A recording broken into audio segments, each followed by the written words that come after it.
Visas senītes manas garīgās.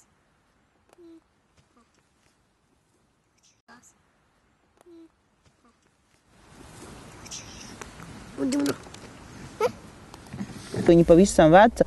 Un kas tad to sēni te ir apēdis? Putns. Vai tad tas ir putns? Paskatīsimies, kas te sēnē dzīvo. Kas te tās aliņas sataisījuši, tādus caurumiņus. Kas te ēd to sēni? Kas tas tāds ir? Kur viens te kustās. Kas tas ir? Kas tas ir tāds? Re? Lien tāds. Balca melna galviņa. Kas tas ir? Tas ir kāpuriņš. Ļoti bieži nepareizi sauc tos par tārpiem. Tie nav tārpi, bet tie ir kāpuri. Bet, lai mums būtu vienkāršāk un ērtāk izrunāt, mēs tomēr sakam tārpainās sēnes. Bet, patiesībā tie nav tārpi, kas tās sēnes bojā. Tie ir parasti visbiežāk sēņodiņu kāpuri. Un kā tārps no kāpura atšķirās ar to, ka tārps visu mūžu ir tārps, bet kāpuriņš pārvēršas par kaut ko citu. Jo ar gailenēm ir tā, ka var saindēties arī gailens lasot. Jā, izvēlās tādas ļoti lielas, pāraugušas vecas sēnes, jo gailenes labi izskatās arī lielā vecumā, un gailenes kāpuri nebojā. Līdz ar to jāskatās, lai kādas vieglprātības dēļ nesaindētos ar ēdamajām sēnēm. Kas tas tāds? Tā ir sviesta beka, bet viņa tāda spīdīga, tā kā sviestiņš un drusciņ tāda lipīga. Citiem varbūt nepatīk. To drīkst, tā ir ēdama sēne, tikai daudziem nepatīk, ka viņa tāda lipīga. Un tiem, kam nepatīk tas lipīgums, tiem tā virsmiziņa jāņem nost, bet es nekad neņemu nost. Man tas netraucē, ka viņa drusciņ lipīga ir. Ja ļoti grib, var tos stobriņus ņemt nost, bet patiesībā tur jau tās vērtīgākās barības vielas. Jā, šeit noderētu tāds nazītis ar birstīti galā. Tāda. Jo sēņojot pats svarīgākais ir ēšanai lasīt tās sēnes, kuras ļoti labi pazīst un kuras ne ar ko citu nevar sajaukt. Es domāju, ka tādiem pirmskolas vecuma bērniem viņiem pilnīgi pietiekoši, ja viņi prot salasīt gailenītes. Jā, un sēnes tomēr, viņas skaitās smaga barība, kaut gan bieži vien viņas par smagu barību padara ar dažādām piedevām, saliekot klāt speķi un apcepot lielā daudzumā taukvielu, bet tomēr sēnes ir diezgan sīkstas, tās ir kārtīgi jāsakošļā, un līdz ar to sēnes neiesaka lietot ne maziem bērniem pirmskolas vecumā, ne arī veciem cilvēkiem, ne tiem, kam ir kādas gremošanas trakta problēmas, jo tiem sēnes varētu būt arī smaga barība. Tā, te mums ir viena no bērzlapītēm. Bērzlapēm ir tā, ja daudzi mīl cept bērzlapi karbonādes. Šī konkrēti ir veca bērzlape, ja? To mēs tāpēc vien neņemsim, ka viņi ir pa vecu. Latvijā ir apmēram 140 sugu dažādu bērzlapju. 2/3 no viņām ar sarkanām cepurītēm. Nav tādu pazīmju, ka mēs varētu tagad pateikt, tā bērzlapa ir mums cepama uzreiz karbonādēs vai vērama vai vispār nav ēdama. Bērzlaps ir jāgaršo. Un te, protams, ne jau bērniem, tādiem maziem bērniem, viņi nedrīkst neko pie mutes likt, kas nav pazīstams. Tas nenozīmē tā sīva. Ja tā sēne ir sīva, tātad viņa, ja ir tā paciešams tas sīvums, šī, ja viņa nebūtu veca, ja, mēs viņu varētu likt pie vārāmajām sēnēm. Ja ir maiga garša, tāda pavisam mēs nekādu sīvumu nejūtam, mēs varam cept tās karbonādes, bet ja mēs izvēlamies tagad vai cept vai vārīt, tad ir jāpagaršo.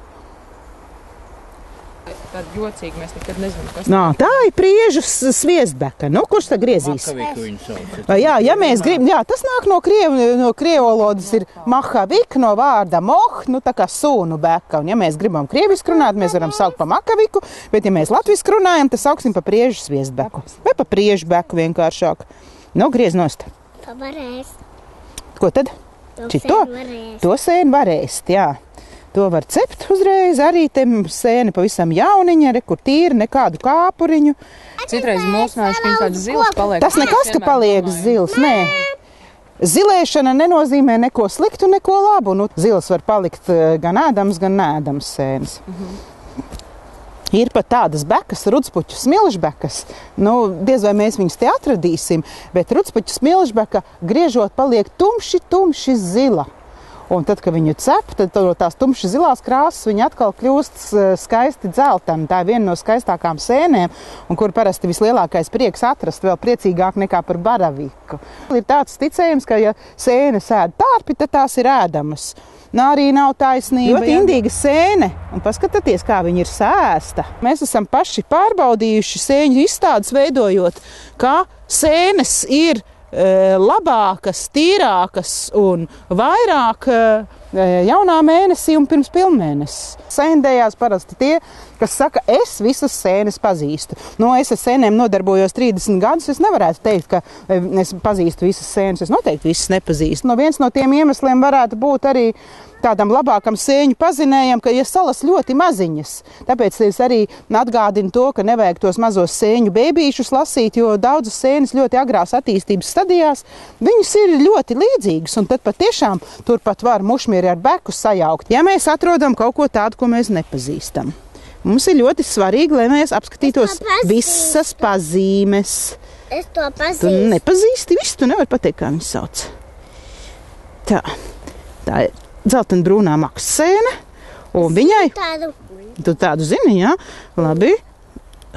Tā, un kur mēs tagad viņu izķeksējam ārā visā pilnībā, ar visu kātiņu. Protams, pārāk tur nesapla... un kur te viņai pie pamata ir maksts. Dzeltenbrūnā maksasēne ir ēdama sēne, nevisai varbūt tāda garšīga. Viņa ir tāda mīksta plāna, bet viņa ir tajā pašā ģintī kā mušmiru radiniece. Un, ja maksasēnei tikai tāda neliela tā maksts pie kātiņa pamata, mušmirei šeit ir tāds bumbulis. Un, lai mēs nesajaukt ar mušmiru, tad noteikti tas kātiņa pamats ir jāpaskatās. Tā, ēdīsim maksasēni. Mēs viņus parasti neēdam, mums nekās tādas pārāk mīkstas. Ko tu vēl atradi? Tā ir bieskāta piltuvene. Un šī sēna viņa arī ir no tādām nepopulārām, mazāk pazīstamām ēdamām sēnēm. Izcelsim viņu tā uzmanīgi ar visu kātiņu. Un paskat, viņai galvenā pazīme, iedod man tagad. Tā, viņai bieskāta piltuvene, viņai galvenā pazīme ir tā, ka viņai ir paresnināts kātiņš. Šajā gadījumā sēne ir ēdama, ja? Bet ja mēs viņu tā vienkārši ņemtu un nogrieztu uzreiz, ja? Mēs to sēni nepazīstam, ja? Mēs ņemam viņu tagad nevis paņemam ar kātiņu, bet nogriežam. Mēs tagad neredzam, kāds tas kāds ir bijis. Es nezinu, pat ja jūs man atnest uz dabas muzeju tādu nogriezt cepurīti bez kātiņa, ja es to kātiņu neredzu, man arī būtu grūti pateikt, kas tāda ir. Un cik vilnīši ir šajā mežā? Pagaidām mēs nevienu neesam atraduši. Jā, bet vilnīši ir indīgas sēnes, noteikti jāvāra. Ja mēs paskatītos vācu grāmatas, tad tur vilnītes ir indīgā sēne bez kādām ierunām. Jo viņiem nav pieņemts tā, kā mēs to darām, ka mēs tur novāram un nolejam ūdeni. Te ir viena no garšīgākajām sēnēm, prieža rudmiese. Priežu, tāpēc, ka visapkārt mums ir tikai priedes, bet mēs varētu arī salīdzinoši ar egļu rudmiesi, kas varbūt nav tik garšīga, tad prieža rudmiesi ir vairāk tāda oranžāka, bet egļu rudmiesē ir vairāk tādas zaļganas svītriņas. Nogriezīsim. Tā.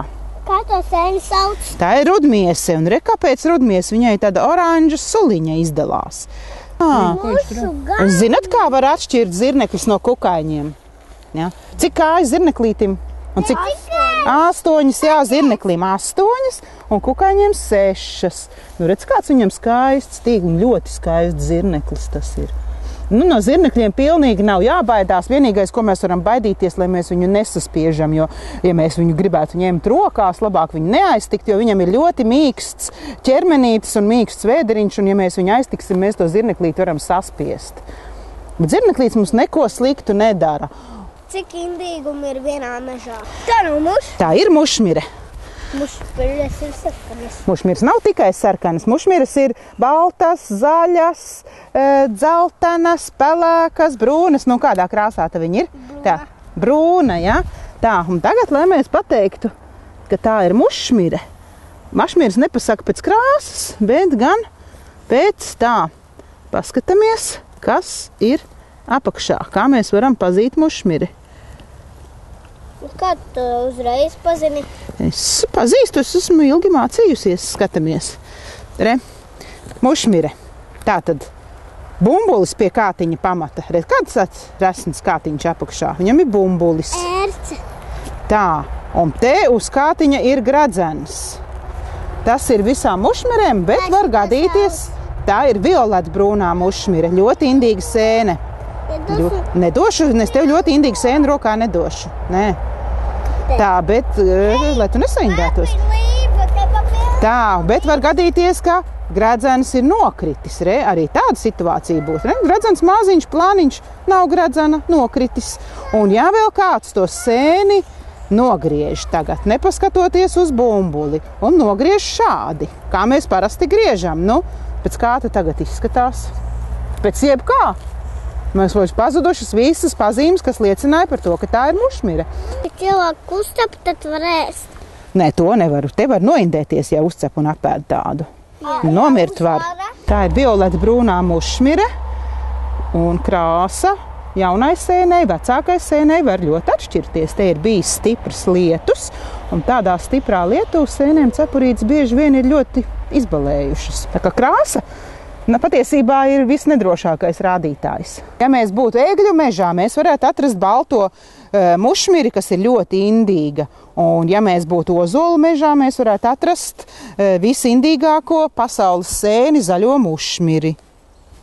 Nu, baltā un zaļā mušmire, tās ir īpaši indīgas tāpēc, kā saindēšanās pazīmes parādās vēlu pat 2., 3. dienā. Esam atraduši baraviku, diemžēl veca. Ja? Bekas mums ir daudz un dažādas, un baraviks ir vienas no bekām.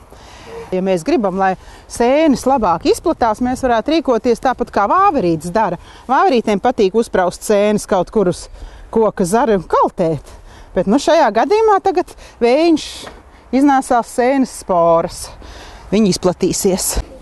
Es atradu kaut ko ļoti retu. Vai tagad pateiksiet, pēc kā smaržo? Pēc valriekstiem. Pēc vienas garšvielu saknes. Tas tā tev mīļāk. Garšviela sakne tāda. Skats ar tāds drusciņi. Tā ir selerija pūkaine. Ir pēc selerijām, ja tā maržo. Ļoti reta sēne. Kā mums arī retumi atrodās. Retumi? Jā.